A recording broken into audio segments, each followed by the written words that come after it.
Elon Musk കാണിക്കുന്നതിന്റെ അപകടങ്ങൾ ട്വിറ്ററിൽ നിന്നാണ് ആദ്യം വ്യക്തമായത്.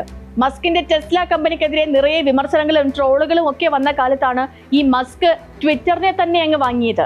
മുകേഷ് അംബാനിയുടെ റിലയൻസ് ഗ്രൂപ്പ് CNN IBN വാങ്ങി നെറ്റ്വർക്ക് 18 സ്ഥാപിച്ചതുപോലെ എന്ന് പറയാം. അതല്ലെങ്കിൽ ഗൗതം അദാനി NDTV വാങ്ങിയതുപോലെ എന്നും വ്യാഖ്യാനിക്കാം.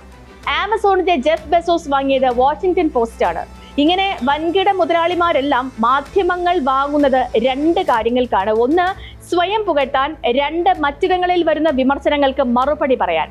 മാധ്യമം ഒരു വ്യവസായം മാത്രമായതിനാൽ വൈവിധ്യവൽക്കരണത്തിന്റെ പരിധിയിൽ വരും. എന്നാൽ രാഷ്ട്രീയ പാർട്ടി തുടങ്ങുന്നത് ഇതിൽ നിന്നെല്ലാം വ്യത്യസ്തമാണ്. 2020 പാർട്ടി കിഴക്കമ്പലത്തുണ്ടാകാനുള്ള കാരണം തന്നെ എല്ലാവർക്കും അറിയാം.